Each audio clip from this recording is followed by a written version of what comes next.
ዱንያ ላይ ተላክንበት ምክንያት ምንድነው? አላህን ለመገዛት። ሁሉም ነገር በንያ ነው። ማስቀደም ያሉንም ነገሮች ማስቀደም ይኖርብናል። በውስጡ ብዙ ትሩፋቶች አሉ። ለይለቱል ቀድር አለው።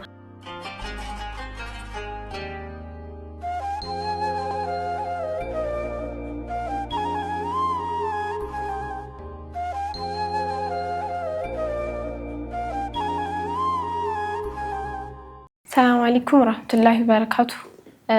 እየቀጠለ በሚገኘው የረመዳን ሲሪሳችን ወይም ከሻዕባን ጀምሮ የሚቀጥለው ሲሪሳችን ላይ የዛሬው ጉዳያችን የሚሆነው ወይም የምንወያይበት ርዕስ የሚሆነው ዱንያና አኺራን እንዴት ነው ባላንስ አድርገን መኖር የምንችለው እና ቀን በቀን በምናደርጋቸው ኢባዳዎች ቀን በቀን በምንሰራቸው ኢባዳዎች ላይ እንዴት ነው አኺራንና ዱንያችንን አጣጥመን ባላንስ አድርገን መቀጠል የምንችለው የሚለውን ጉዳይ እናወራለን።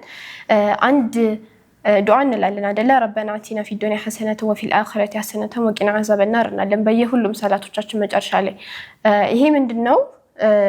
አላህ ሆይ ዱንያንም አኺራይንም በተመጣጣነ መልኩ እንዳስኩዝ አግዘኝ የሚል ዱዓ ነውና እዚህ ዱንያ ላይ እስከኖርን ድረስ የበለጠ ማስቀደም ያለብን ነገር ወይም ደግሞ የበለጠ እዚህ ዱንያ ላይ ተላክንበት ምክንያት ምንድነው? አላህን ለመገዛት ነው። ግን አላህን በምንገዛበት ኢባዳዎች ላይ ግን እዚህ ዱንያ ላይ ለመኖር የምናደርጋቸው ጥረቶች አሉ፣ ወይም ከኢባዳ ውጭ የሚመስሉ ነገሮች አሉና ሁሌም እንላለን። ለምሳሌ ተማሪ ትምህርቱን ይማራል፣ ስራ ያለው ሰው በየቀኑ ስራውን ይሰራልና ሁለቱን ግን አጣጥሞ ማስቀጠል ይቻላል። ሁሉም ነገር በንያ ነው። ኢባዳችንንም ስናደርግም ወይም ደግሞ ከኢባዳ ውጭ የሚመስሉ ነገሮችንም ስንሰራ፣ ትምህርታችንን ስናጠና፣ ስራዎቻችንን ስንሰራ ሁሉም ነገር በንያ ካደረግነው አላህ ልክ እንደ ኢባዳ ቆጥሮ አጅር ይመነዳናል ማለት ነው። ስለዚህ እያንዳንዱ የምንሰራቸው ነገሮች ጠዋት ተነስከን እስከምናመሽ እስከምንተኛ ድረስ የምናደርጋቸውን እያንዳንዱ እንቅስቃሴዎቻችንን ኢባዳ ማድረግ እንችላለን፣ ንያችንን በማሳመር ማለት ነው። ነገር ግን በዚህ መልኩ ማጣጣም ብንችልም አንዳንድ ነገሮች ጊዜ ግን ማስቀደም ያለብን ወይም ፕራዮሪቲ መስጠት ያለብን ጉዳዮች አሉ።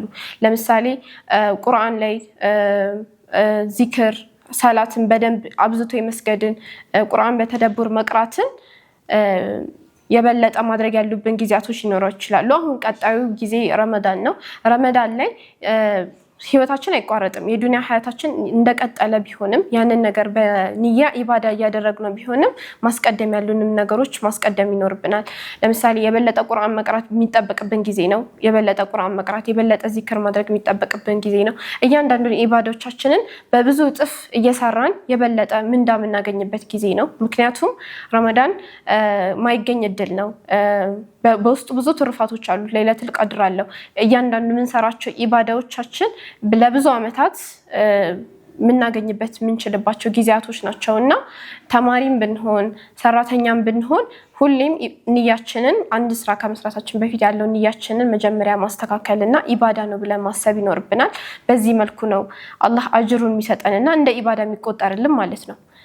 ከዚህ ባለፈ ግን ፕራዮሪቲ መስጠት ወይም ደግሞ ማስቀደም የሚጠበቅብን ጊዜያቶች ከፊታችን እየመጡ ነው እና ረመዳን የመሰለ የዛን ጊዜ ግን ማስቀደም ያሉብን የበለጠ መስራት የሚጠበቅብን ነገራቶች ላይ የበለጠ ፎከስ እንድንሰጥ አሳስባለሁ። ሰላም አለይኩም ወራህመቱላሂ